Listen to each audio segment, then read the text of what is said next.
Welcome to Cozy Couch Contingencies, the podcast where seasoned BCBAs kick off their shoes, grab a blanket, and get real about what it's like on the other side of the exam.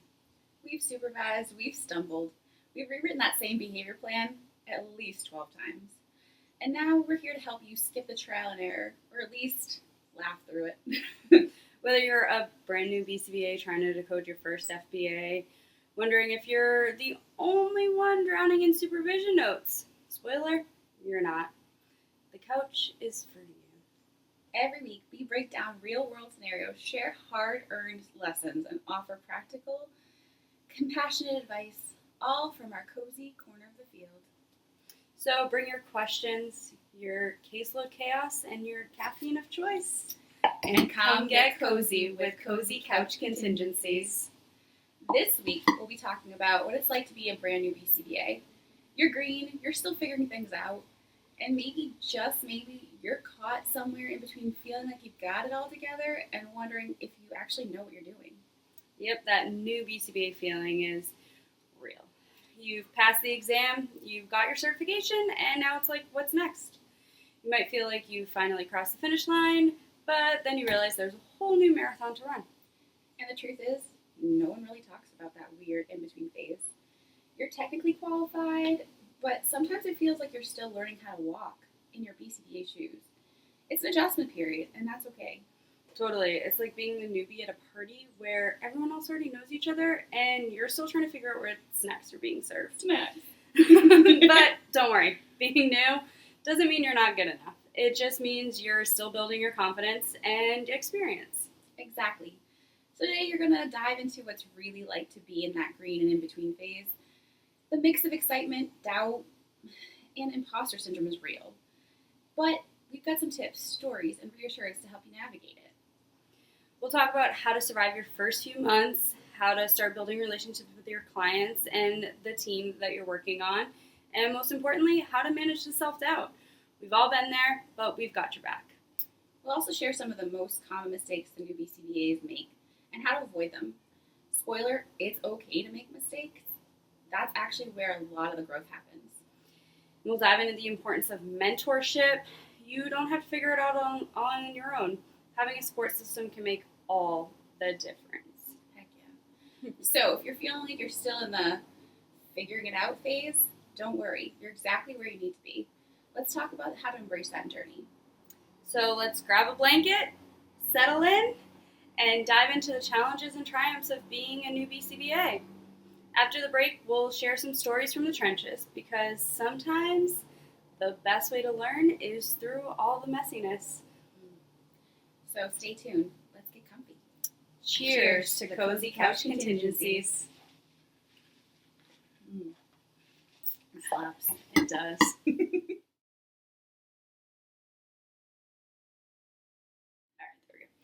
All right, everyone, welcome back. We are here again to talk about kind of our experiences for as new BCBs.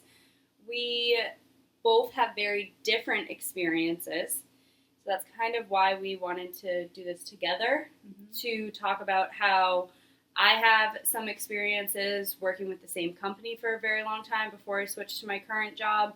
Alyssa has worked in a few different roles as a BCBA, so we kind of both have mixed experiences and just wanted to share it to make you feel a little better about being a new BCBA and making sure you don't feel alone. Yeah, so going from that, I think that the first thing that stands out from my first memory as a BCBA was that shock value, like, what the heck am I getting into? But then the second piece was, I need to find a job that shows what I know. So that was my first step into the real world with my BCBA big girl style things.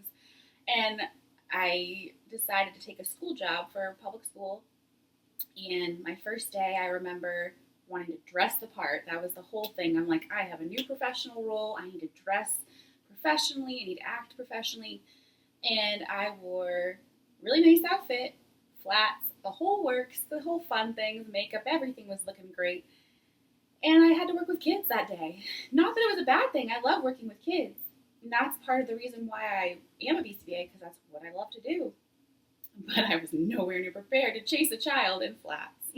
So these are those memories and those stories that you're like, I wanted this role. This is the role I wanted. But then you walk into it and you're like, oh, it's not so much different from where I was before.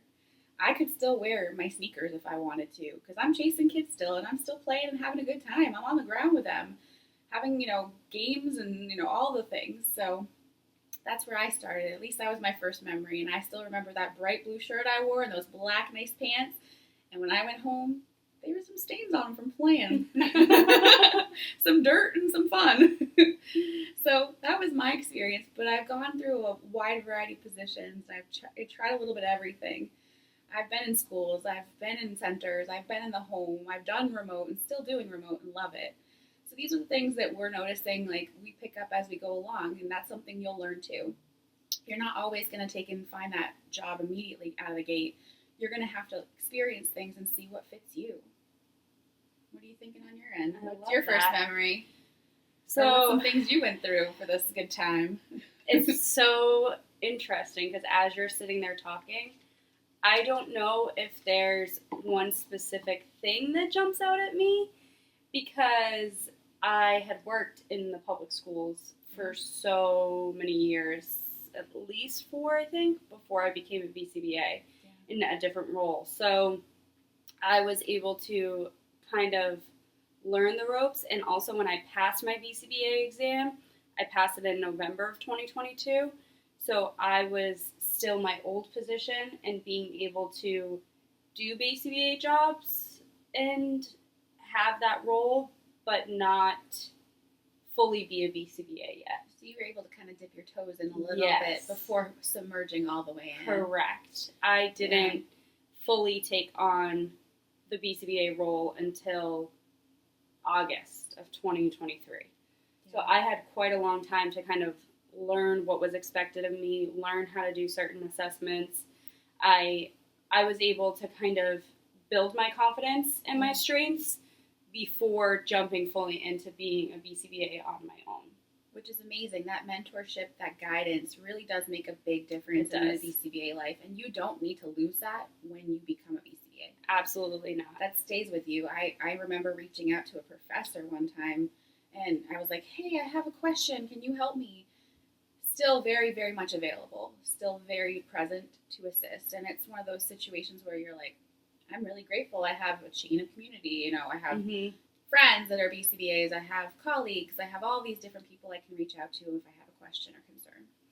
Exactly. And like Alyssa came over for dinner last week and I was talking to her about a case that I have and how difficult it has been to build a relationship. I've worked with hundreds of students at this point across several different schools, and this student is probably one of the more challenging students to build a relationship with, and we were troubleshooting ideas and trying to figure out, like, okay, how do I connect with him on a level that is going to actually make a difference. And so it's good to have those connections to be able to talk to people. I know one of my other friends that's a BCBA, her and I usually talk in the morning on our way to work, and we'll troubleshoot different ideas and say, like, hey, this is what I've been doing. How's that working? Do you think you could try this idea? Or have you done this? And it's just nice to have those people to confide in. And obviously you don't say names and you don't say where it is and all of that. And you keep the privacy, but it's nice to be able to say, like, a global general situation, how do I do this? And without that community and without those people, it makes it really, really hard.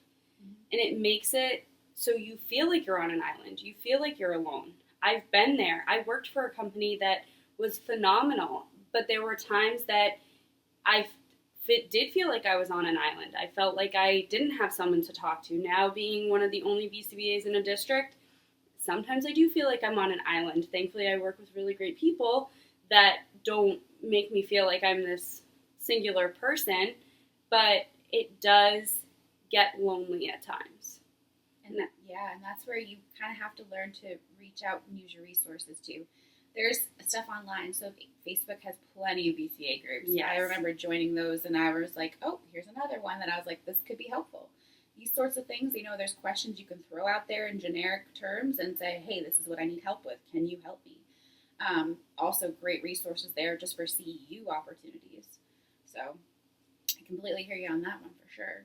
Mm-hmm. And I think one of the coolest things about our field is getting bigger. However, it is still small enough that even like the top minds of our field will answer your emails. And that is something that most people do not have. So I know one of my friends reached out to Pat Fryman and was asking him questions. The ethics board of the BACB is always willing to work through an ethical situation with you. Mm-hmm. I think that's the coolest thing about ABA and being a BCBA and working in this field is that everyone is there to help you. No one is judging you. Everyone has been where you are at some point. And we just want to make sure that you have the confidence going forward and knowing that you are not alone. You have us now. Hey now. Which brings me to my next point, something quick that I want to throw in. We do have an email, and we would love it if you reached out to us. This is a very raw footage kind of video we're doing. This is just us being us. So we want to hear from you. So we have I guess I'm going to link it. I don't know how to do this. I'm still learning. But we're going to work on all of this, and you guys can throw us some ideas, throw us some questions. We love it. We're going to be here for it. Brace us, though. We do have a family, so we may not respond directly, quickly, but we'll do our best. We will definitely try to keep an eye out for it, and maybe that's something we think about as we go forward. If we want to have an email segment at the end of the podcast where we specifically answer some emails and have certain topics and kind of do something fun. But like Alyssa said, this is our first one. Very raw, very new, and very the footage and all this is us. So we're rolling with it, guys. Buckle up because we're going. And this is something Alyssa and I have been passionate about for the last almost 2 years now. We came up with this idea. So we're being brave. Don't hate us. Be kind. And we're always willing to hear what you want to talk about, what you want to hear about. Like I said, we both have very different experiences. Mm-hmm. I have only worked in schools, except for when I was an RBT, I worked in a clinic. And Alyssa has really done it all. Yep. So she has more of that experience of the parent training piece of it and working remotely and how that works and insurance. Oh, insurance. Yes, I have no experience with insurance. So you learn a lot and you gather a lot of information as you go. But that's the other piece of it is that it's not just you're not going to hit out of the gate and be like, I got this. I know everything. Nobody knows everything. Our field is evolving, and that's okay. That's a good thing. We want it to evolve. So I think that's something that we wanted to drive home too in our podcast, just letting you guys know that you're green, but we're green too. We're still learning our stuff. Mm-hmm. I might know a little bit about this or that. Krista might know a little bit about this or that, but in the end, there's always somebody who knows more. 100%. So couldn't agree more. Yeah. Hopefully sometime down the line as we get going, we can invite some fun people to listen in and chat with us. We know a lot of great BCBs out there, some that are piloting new fields, some that are just diving in and crushing life with BCBA life. Like they're just going all out. So I think it's going to be a fun time, and we're really excited to bring you along with us. So we're going to take a break, and we'll come back and kind of wrap up our first episode. Hey now. Thanks for listening.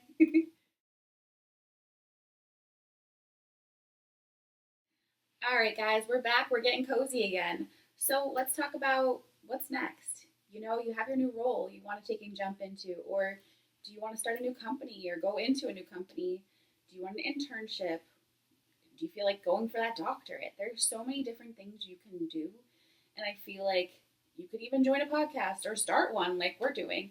Things like that you kind of have to brace yourself for and decide. There's no easy, hey, I'm going to just do this or do that. You have to really put some thought into it. I feel like sometimes getting out of school, like once you pass that exam, you're like, I'm doing this. This is what's happening in my life. Sometimes you just have to think about it a little longer. whatever. And either way, both are right. They're your path, that's okay. So let's talk about a little bit about what helped us survive the first 3 months. You want to start with this one? Sure, I will start. I think the thing that helped me the most was having people that I could talk to and people that I could go to and people that I could ask questions about things to. Creating a behavior support plan for the first time is pretty scary. Or you kind of sit there and you're like, oh, wait. Yeah. Is this actually going to decrease the behavior? I Am I really helping? hope so. Am I helping this kid? Oh, God. Testing 1, 2, 3. Are you okay? It gets very scary. And you, like we talked about earlier, the imposter syndrome is there. You're like, I passed the exam. Yeah, I know the stuff. But the application piece of it is so much different. Surreal. So I think really talking to those people, feeling comfortable reaching out when you don't know, and making sure you're okay, that you know that you don't know everything. You may have passed the exam, but it's okay to not know everything. True. Very true. I think for me, I had to kind of remember my why. Why am I here? Why am I in this field? Why am I doing this? And my why is why I stick around and why I love my job and what I do. I love helping kids. I love helping families. I like seeing that growth, and I like knowing that I had a part in it. I may not have done all of it on my own. There's no way. The RBTs, the technicians, the teaching staff, everybody has a part in it. But knowing I had a little bit of something in there really keeps me going. And also self-care. Don't forget about taking care of yourself. You can lose yourself in these positions. It's a health field or it's a school field, but either way, it's a demanding position, and you want to make sure you keep yourself in check. Burnout is real. For sure. It is a thing, and it will happen to everyone. Even if you say, oh, that'll never happen to me, I do it. It's going to come at some point. So just really sit back, take care of yourself, and make sure you know where your boundaries are. I think that's something that's super important as surviving as a BCBA. 100%. Is knowing your boundaries, knowing when to say no, and understanding it's okay to say no. And be confident when you say no. Don't say, no, but maybe I can. No. There are times where you need to say no. You can give a reason as to why. And you can you can compromise if there's things that you know that you can do. But just understand everyone's plate is fully loaded. And it's all right to take a step back and do something for yourself sometimes. 100%. So, Alyssa. How did you embrace being a new BCBA? Oh, gosh. I think I had to learn to be uncomfortable. I think that's the biggest thing. You got to learn that you don't know it. Like we said before, and we'll say again, you don't know everything. You're coming into something and you're like, this is new territory for me. I'm hoping for the best. Like, I have people around me that I can trust to talk to about things if I have questions. But other than that, I'm learning as I go. Especially when you're in different schools, especially there's people that aren't going to be there to hold your hand through things. You're going to have to figure these things out on your own. And I think that's a piece that you might have to take with you. And if you have a good mentor that you had, previously, that's awesome that if you can reach out to them. It's great if you can talk to previous professors. I've done that. It's excellent resources if they're willing to communicate with you about things. Even people in your class. I mean, there's definitely people in, you throw back in grad school. Hey, they're really good tools too. They have a good knowledge base. So, and then friends, of course, it's always good to have a good friend around. So I think that that's really where I came in into like bracing that new and kind of saying, okay, well, I have to learn to trust myself too. That confidence really you need to have it. So what helps you manage that self-doubt? Because I mean, I had my being new and embracing that piece, but how do you manage the self-doubt? Because that one was so hard for me. So one of my first BCBAs that I had worked with in the public schools, I worked for a company, a little background, that lived off of assessing you. And it was the most beneficial thing that ever happened in my career. We called them Contingencies. So we called them short term, we called it comped. So we got comped on, when I worked in the clinic, manding, ACOICs, DTT, anything that you could get comped on, you got comped on. National environment teaching. So before I went into the schools, I had made sure that I knew all of that stuff. So, and it's a little different, obviously, when you go into the schools. You're not in a sanitized environment. You're not in a place that you can control every variable. Yeah. You're in a public school where everything's crazy all the time. So you're kind of having to learn how to take your skill set that you learned in a clinic and transfer it all to public school. And I went from working with 2 to 6 year olds to 5th through 8th graders. So very different. Same backgrounds, ASD, developmental disabilities, but more older kids that had already had that learning history, and how do I apply that in a brand new setting. So my first year doing that, I had a lot of self-doubt. Did not have confidence in myself. And the BCBA I worked with, she is phenomenal. She's one of my favorite people to this day. I can text her at any moment and know that she's going to answer me, even if I don't talk to her for a few months, maybe even a year at this point. I actually texted her this summer because she always told me that I should watch a movie, and I finally watched it. Heck yeah. So, I mean, she's just a phenomenal person, and she sat me down when I had one of my competencies, or my review maybe. We did mid-year reviews and end-of-the-year reviews too. I can't remember which one it was now. It was over 6 years ago, and she said, "You are the expert when you were in the room. You are the person that knows this stuff. You have proved it. They put you in this position for a reason. So have the confidence that you are the expert." And that, her saying that to me, I was like, oh, wait. If you're really good at your job, I know you're phenomenal at your job. So if you're saying that to me, wow, okay, thanks, girl. So appreciate you. It was like kind of an aha moment for me to say, like, okay. I used to always say no, or I don't know. That's what I would always say. I would answer a question and say, I don't know. And then I would think for a second, and then I would answer the question. So I was saying I don't know when in reality I did know. I knew what the answer was, but I couldn't verbalize it. So she helped me learn how to take a step back, and when I'm getting asked a question, say, let me think about it. Or if I don't actually know the answer, don't say I don't know, because you do eventually know the answer. You can say, I'll get back to you. I'm going to check into that. Something like that. So you're not doubting yourself. You're not saying, no, I don't know. I have no idea what you're talking about.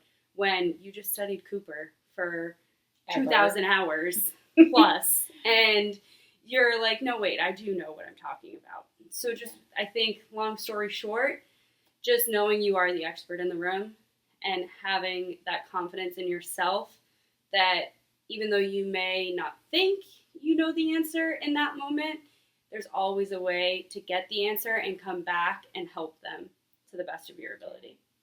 Reframing your brain a little bit. Yes. Huge. Yeah. Huge. Yeah, you do know your stuff, guys. You know it. You do. It just comes out of nowhere sometimes. It does. You think about it and you're like, wait a minute. Hold on. I got that in my head. I can do this. This is me. What? And I think those pep talks really help with yourself sometimes. Sometimes. You're like, wait, no, I can do this. You might sound a little crazy, but it works great, guys. Just let you know. It does. We teach our kids that, and our students that, and our clients that, but you kind of have to go back to square one and teach yourself that again, for sure. Sure. Oh, yeah, definitely. So that was a common mistake I made when starting out in the field of ABA. But Alyssa, what was a common mistake that you made as a new BCBA, and how do you avoid them now? Oh, wow. I think that my common mistake, especially when I jumped into the school setting, was expecting so many things from right away, right out of the gate. Like, I had plans for all these different students, and I wanted them implemented immediately and kind of just bang, bang, bang. And a lot of this was something I had to teach everyone how to do. It took time, but my expectations were a little bit harder, and I was expecting sometimes places with less resources I was expecting more from. And it was hard because there wasn't always that staffing. I started my new career in the middle of COVID, and it was hard. There wasn't a lot of staffing. There wasn't a lot of resources. We were kind of limited for a lot of things.